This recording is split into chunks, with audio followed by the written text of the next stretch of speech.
ఇది social media యుగం కాబట్టి జగన్మోహన్ రెడ్డి మద్య నిషేధం చేస్తానని మాట తప్పాడు అన్నటువంటిది, అట్లాగే ఏదైతే జాబ్ క్యాలెండర్ తప్పాడు అన్నటువంటి పాయింట్స్ని ఇది ప్రధానంగా చర్చకి తీసుకొస్తున్నాయి. తెలుగుదేశం వాళ్ళ అనుకూల మీడియా, వాళ్ళ అనుకూల సోషల్ మీడియా హైలైట్ చేస్తూ వస్తున్నారు. ఇప్పుడు మరి సెకండ్ వెర్షన్ కథ నడుస్తుంది కదా. ఇప్పుడు దాంట్లో చూసుకుంటే తెలుగుదేశం వాళ్ళ హామీ లేదా చంద్రబాబు నాయుడు అప్పట్లో మోడీని తిట్టినటువంటి తిట్లు, శాపనార్థాలు ఇవన్నిటిని హైలైట్ చేసుకొస్తున్నది వైసీపీ.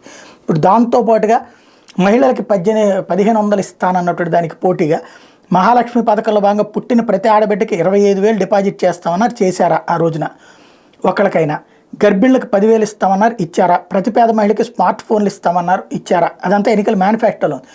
ఏడాదికి ఒక కుటుంబానికి 12 గ్యాస్ సిలిండర్లు 100 సబ్సిడీతో ఇస్తామన్నారు కదా, ఇచ్చారా?